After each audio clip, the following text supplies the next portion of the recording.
Our look at 2023 crossbow offerings continues. Remember the Flatline 460 from TenPoint? What an awesome crossbow that was. We're going to look at a crossbow today that's very similar to that crossbow. Similar in design, similar in weight, similar in size, but it has one, maybe two advantages over that crossbow. You can cock them with a rope because it comes with a rope cocker, and I don't even see them selling me some chintzy add-on crank system, so maybe you don't need those. I'm more interested in this whole crossbow series of looking at these things. I really shouldn't have done this, because now I'm looking at this and I'm like, oh, this is the crossbow I'm going to buy. So, that's where we're at. What are you going to do? What are you going to do? Now, I'm not sponsored by anybody. You know that. I know you're tired of hearing that, but I don't have any affiliation with Scorpyd whatsoever. I am excited about this, though, because I really appreciate Scorpyd crossbows. You probably sensed that after my last video. I really appreciate the reverse limb, reverse draw technology. Watch that video if you haven't already. Today, we're going to look at their newest offering and see what this company brought to the table for 2023. This is the time of year where I get really excited. Now, we look at their website, Scorpyd, the world's fastest crossbows. Little bit of an exaggeration there. They aren't the fastest crossbows out there. There are faster ones now that hit 500 feet per second. Scorpyd doesn't have anything at this point that offers that level of speed, but nonetheless, Scorpyd really has been an industry leader in speed with crossbows because that reverse draw technology allows them to have a longer power stroke, imparting more energy in the arrow, and therefore you get a faster arrow. The creator of that crossbow, Jim Kemp, has patented that design. We go to their website. They are showing us the ultimate crossbow for speed and accuracy. This is an older model, the Deathstalker LT. Another tip for you crossbow manufacturers: don't put light anything. Mission sub 1 light. Why does anybody want the light version of anything? It's like the diet soda version of crossbows or something. When I buy a crossbow, I want the Deathstalker. I don't want the light version of it. And if that stands for something else, then fine. I don't know. But here's the newer one, and this is the reason we are here. New for 2023, the Scorpyd Tremor XP. XP. Now that sounds really good, right? It sounds like extra something. I don't know, right? Extra power. The Scorpyd Tremor XP combines the proven compact platform of the Scorpyd Tremor with the speed cams of the Aquilius. I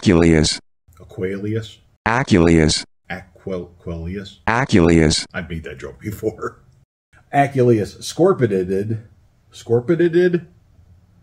There's a typo. Scorpyd's longest running crossbow model. The Aquilius, I guess is what they're saying, has been around the longest of all the current models. They've taken the cams off of that and they're putting it on this Tremor. Interesting to see what that means. The Tremor XP is the world's fastest crossbow that does not require a crank cocking device, although crank cockers are optional. Available in 460 feet per second with a 400 grain arrow. Two things there that I love that I'm seeing in this crossbow already. 400 grain arrow. We're not talking about the 350 grain that nobody hunts with. If you put a 100 grain broadhead on your typical arrow and a lighted nock, you're past the 350 grains, so you're already not getting the speed that they advertise. I could hunt with a 400 grain arrow. I could get that done. If I put a 100 grain broadhead on my current Deathstalker arrows, I'd be at 392 or something like that. I prefer a 150 grain broadhead because I like the big cutting diameter of the 3-inch Swahacker broadhead. So I'm at 442 with my current arrow setup on my Scorpyd Deathstalker 420. That drags the speed down a little bit, but I get something in exchange for that. I get a slightly heavier arrow and the bigger cutting diameter. Plenty of energy to push that through a deer. So that suits my hunting style. This one, they're telling you right out of the box, it'll shoot 460 with a 400 grain arrow. That's pretty cool. The other thing that I read here that I really, really, really like, I don't like cranks. I don't like high draw weight crossbows. I really don't. The more I look at all the issues with crossbows, I think high draw weights are the problem with crossbows. That's like the biggest problem that crossbow designs are facing, in my opinion. I could be wrong on this, but that's my opinion. If you have to crank a crossbow in order to cock it, there's too much going on there. There's too much pressure on those limbs. I like the fact that I can rope cock a crossbow. That, to me, is way more convenient than having to take the little handle out and do all this other stuff. And then with some of them, put on special jewelry to have like a bracelet so the handle doesn't slip away and injure you and stuff like that. You shouldn't have to do that. This is just a crossbow. It's something I go out in the woods with and hunt for fun. Rope cocker, take that, put it on there, pull it, problem solved. I like a rope cocker. You guys like your cranks. They got cranks, right? They got a crank for everybody. If you can't rope cock it, they got a crank for you. So you can still do it that way. Let's click on this bad boy and see where we're going. We're going to get yours. You better hurry up because I'm going to get yours. I am not presently in the market for a crossbow, but I will say that looks awfully similar to the Scorpyd Deathstalker 420. It looks awfully similar to the slick black Cadillac, Bunjie III, doesn't it? It looks very similar. All of the Scorpyd crossbows, to me, look pretty much identical. They all look weird but good.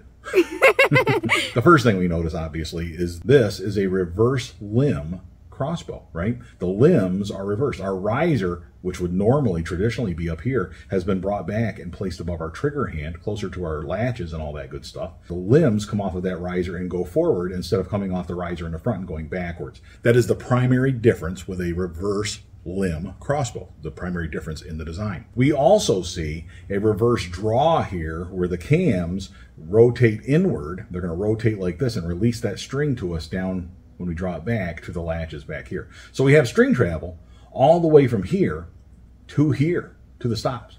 That's our power stroke. That's the distance that the string has to impart energy on that arrow before it leaves the crossbow. Once it leaves the crossbow, it's on its own. The crossbow can't impart any more energy on it then, of course. That design, I think one of the things we see right off the bat, the riser is a little shorter on this one. It is narrower. It is not as far from one end of the riser to the other. So that will give us a more narrow, more compact design. It also increases your string angle, most likely. If you look here, that string angle is pretty steep, but you can see by pulling on reverse draw style off the end of the cams, the far end, the fore end of the cams, we have all this string travel for our power stroke, and we'll look at the actual numbers, but that is a nice long power stroke. It's going to give us that 460 feet per second with a 400 grain arrow. That's pretty cool. I can tell you some other things that we see here about this design. Notice how the Picatinny rail does not extend way out. We don't have the concerns maybe like we did with the TenPoint designs. Those are a higher draw weight, those TenPoint designs are, but they have the extra stirrup straps built right on here, right, to hold that rail from vibrating too much and breaking and vibrating loose and messing your scope up. We don't really have a long rail here, so we don't really need that. Another thing I will tell you is the draw weight on these crossbows. To my knowledge, I don't think Scorpyd's ever made one that drew more than 200 pounds. I think they've had one model that went to 200 pounds. So it's not like we're drawing back 300 plus like you do with some of the other models. I think the TenPoints we looked at that had those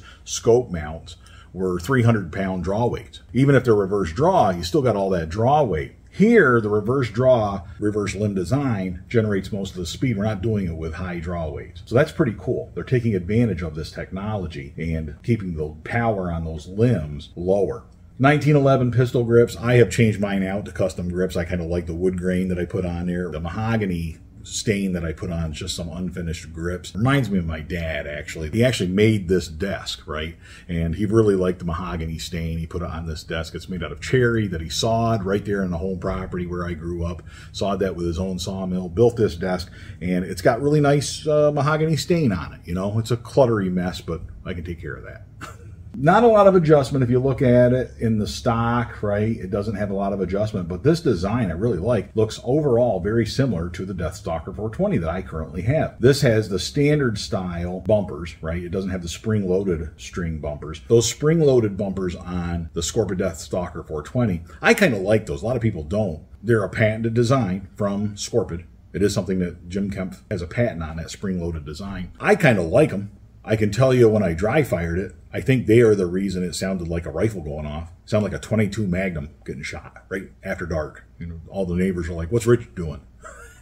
I'm betting the sound probably came from those spring bumpers compressing all the way, and it was metal on metal when it finally compressed all the way because there was so much force with no arrow there. These people really like, from all the accounts I've talked to people and read stuff online, people really like the standard style string bumper. And I don't know if they offer that as an upgrade, the spring loaded ones. I don't even know if they still sell those. Maybe we'll see that. We'll see that in here. Ultimate crossbow for speed and accuracy. I can tell you that Scorpyds are very accurate crossbows. You never know that until you shoot it a lot, but I am shocked when I'm not hitting a baseball at 60 yards. And now with that Burris Oracle X scope, I'm getting that pinpoint level of accuracy all the way out at 20 yards, 26 yards, 42 yards, whatever, right? Even at specific yardages that aren't increments of 10. I can still get perfect accuracy. New for 2023, the Scorpyd Tremor XP combines the proven compact platform of the Scorpyd Tremor, so that is the smaller variety of the Scorpyds, with the speed cams of the Axiom. Man, we are seeing a devastating combo there. We're getting the compact platform with the speed cams, right? Maybe that's not a good combo. I don't know. But it sounds like a good combo. It sounds like you got smaller and faster, right? Smaller, faster, and lighter. That's what everybody wants. That's what we want in crossbows. Smaller, faster, lighter. My buddy Scott would tell you can have 2 of those things, but you can't have 3. Pick 2. That's what he basically says. But Scorpyds, and here it is again, Scorpyded. Maybe they're coining a new phrase here. I don't know. I don't know what that means. Scorpyd's longest running crossbow model, which I think they're referring to the Axiom. The Tremor XP is the world's fastest crossbow that does not require a crank cock. This is the same thing we read before. Tremor XP is also the world's fastest crossbow that is legal for hunting in some states like New York. At 17 3/8 limb, tip to tip, and under 200-pound draw weight, you don't have to worry about having your crossbow seized by the State Conservation Commission. A very important point. If you plan to hunt in New York, it doesn't matter when you're doing it. You have to hunt with something where tip to tip, it's 17 inches or more. Tip to tip on it, from the outside of one limb to the outside of the other limb. Has to be 17 inches. But you got to measure that, right? A lot of crossbows, very few crossbows actually fit the bill. This is wide enough to do that uncocked. Plus, they have a 200-pound draw weight limit. I think you have to be between 100 pounds and 200 pounds. You can't be more than 200 pounds. So if this is 200 pounds or under, it's legal in New York. You got to look at their regulations. Don't quote me on this, but that's from memory. So this, they're saying, is a legal New York crossbow. You can certainly buy any of these crossbows and shoot them in New York. You just can't hunt with them, right? But that's the purpose of the crossbows, for hunting for me. So that's why I'm interested in that. Combining the unmatched balance, precision, smoothness, and versatility of our patented reverse draw technology with the industry's best rated trigger, Scorpyd Crossbows delivers the world's best crossbow shooting experience. I do like the trigger. I'm not a big trigger guy. I just know what I don't like, right? I don't really care for 2-stage triggers. I like a crisp boom, pull the trigger, and boom, it shoots. Triggers that I'm familiar with, I do like, and the Scorpyd seems right in that mix. So to me, it's familiar enough to me that it works, and I'm happy with it. Ooh, let's look at the features. Now that's what it looks like looking down. A top view design, cocked. They don't show us what it looks like uncocked. We only get to see it cocked, and we don't get a lot of pictures. Tremor XP features: patented reverse draw technology, inverted cam technology, sear lock trigger system, patented adjustable trigger, patented silent safety. We got the sizes there: New York legal, 17 3/8 inches, limb tip to limb tip, 16 5/8 axle to axle uncocked, 9 3/8 axle to axle cocked. So these are bigger crossbows, like I commented, but still, you know, that's not that big, right? I mean, this is a lot smaller than some of them. 7.9 mass weight without accessories. You put the scope on here, you got a lot more weight. That's heavier in the mix, right? That's before you add a scope, you're almost at 8 pounds. That's up there pretty good. Titanium fasteners, Hogue 1911 grips. I do like those grips. Scope rail integrated with trigger box, and I'm not a big fan of that anyway. A lot of these cocking systems now, the whole trigger box, when you uncock it or cock it, the trigger box goes down the rail, grabs the string, comes back, or goes down the rail, releases the string, and comes back. I don't like moving my trigger box around. I'd kind of like to leave that alone. It just, to me, seems like you're asking for trouble. Manual safety, Barnsdale laminated limbs. Not enough is said about that, but that's kind of a big deal. Barnsdale probably has the best reputation for building limbs in the industry. You don't hear an awful lot about that because we don't get options for limbs. The limbs come from whoever makes them. Maybe it's some plant in China, maybe it's some outfit here in the United States or something like that. They're built somewhere, assembled here, who knows? You just kind of get the limbs that come on the crossbow. But Barnsdale, when you talk to people, Barnsdale is a company with a high reputation. Trigger pull less than 2 pounds. Okay, that's a pretty light trigger. Pivoting cable anchors. Interesting. That is this, the limb pucks, I think. The pucks are here, and I think these things pivot as you're cocking it. They move back and forth a little bit. They don't actually rotate or anything, but they slide back and forth in the slot. The Deathstalker has that, I've noticed. Made in Mexico, trigger components.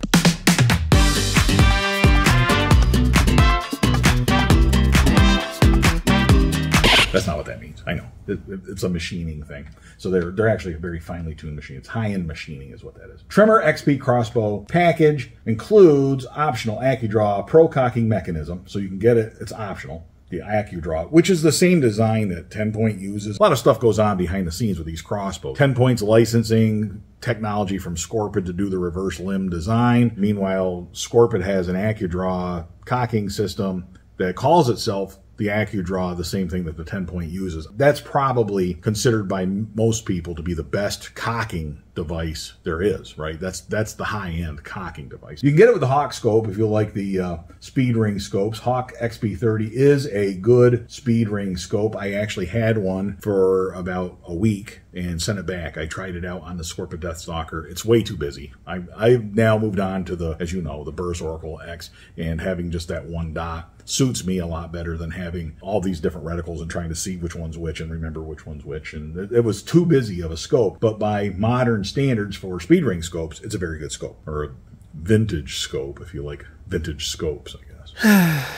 The 4-arrow quiver, other options are available. Their quivers are pretty interesting. I like their design of quivers. 12 arrows. Ooh, it comes with 12 arrows. So you get the Scorpyd Spec Black Eagle arrows, .001. Those are high-end arrows, probably higher end than what I have. I have the Deathstalker arrows, which are still .001. I've been happy with them, right? String stops. Comes with string stops. That's good news, isn't it? It has a scope rail. Good, so you can put a scope on it. I think I made this joke last time when I was looking at Scorpyd 2 years ago. Limb saver, sling, and butt pad. You said butt. I'm sure I made that joke last time too. Buy the base kit, buy a package now, buy the AccuDraw package now. Let's look at the base kit, see what we can get away with on this thing. We've got to accept the cookies, I guess. You notice they talk about cookies, but they never actually give you cookies. Today, when I'm filming this, is actually my birthday, so cookies would be nice. Tremor XP Crossbow Base Kit, $16.49. I had commented in another video that $1,600, that price range was something I heard in a podcast was going to be the new normal price for crossbows. That was going to be like the target price for most of the manufacturers, right? Where they used to sell $1,200 packages. Now, inflation, everything costs more, so it's $1,600. $1,600 is the new $1,200. Speed, I'm going to pick 460. We don't have a choice of speed. We have one speed, 460 feet per second. I want black soft touch because I like black crossbows. That's one thing that this thing convinced me of. I just like the look of it. I don't care if deer can see it better. I don't care if I would shoot more deer with camo. Doesn't make any difference to me. I like black crossbows. I just do. I just like the look of that thing, man. It's pretty sweet. Especially with the red lettering and you put a red and black string on there like the Deathstalker by Bunjie. Scorpyd does not camouflage the limbs, and they don't camouflage the riser, and they don't camouflage the barrel or the rail. Some of the manufacturers do. Camo on a Scorpyd, when you're holding it, this is all covered up anyway. So I'm not sure really the value of camouflage on a Scorpyd. But if you like that look, that design, has a lot of white in it. I've talked about that before. I'm not big on white in my camouflage. But nonetheless, if that's something you like, that's your option. It won't be the whole crossbow that is camouflaged, however. Just keep that in mind. You get the long rope cocker. That is my preferred. And it's the $16.49. Okay, so I could get what I want, basically, out of that for $16.49. That's not too bad. What's the draw weight? Did they tell us that? Out of the heater, something sweeter. Out of the strong, something to eat. There's a time to render unto Caesar. There's a time to live free or kill. You're probably wondering, just like me, though, man, if you took this design and stressed it up to 300 pounds, how fast would it go? All in all, a really good-looking crossbow, the Scorpyd Tremor XP. On one hand, it's not really a new crossbow for 2023, though. I mean, think about this. It's really the Tremor body style with the Aculeus cams. So they didn't so much design a new crossbow as they did combine the best features of two different models that they offered. Nothing wrong with that. It still moves crossbow hunting forward, at least in my opinion. In the quest for smaller, lighter, faster, this crossbow really checks some boxes because it is smaller and it's moved the speed up, so it's faster. It's not necessarily lighter, but like my buddy Scott said, pick two. But I will add a fourth category. This one is cheaper than the TenPoint Flatline 460, another crossbow from another manufacturer that's kind of in the same class as this crossbow, isn't it? 460 feet per second, compact design, reverse limb, reverse draw designs. These crossbows are very similar, but they have two distinct differences that I really like. One is it's $1,000 cheaper. I mean, come on, it's $1,000 cheaper. Secondly, you don't need a crank. It is a 190-pound draw weight, and you can rope cock that. You can get a crank if you want to. Maybe you get a crank and rope cock it anyway, but you got that option. Pretty neat crossbow from Scorpyd. Stay tuned to Death by Bunjie because we got more crossbow reviews coming up. This week I'm going to be looking at Excalibur. That video will be out shortly. Their new offerings for 2023. Are they going to be smaller, lighter, faster, cheaper? We'll find out. Until that time, all hail Bunjie!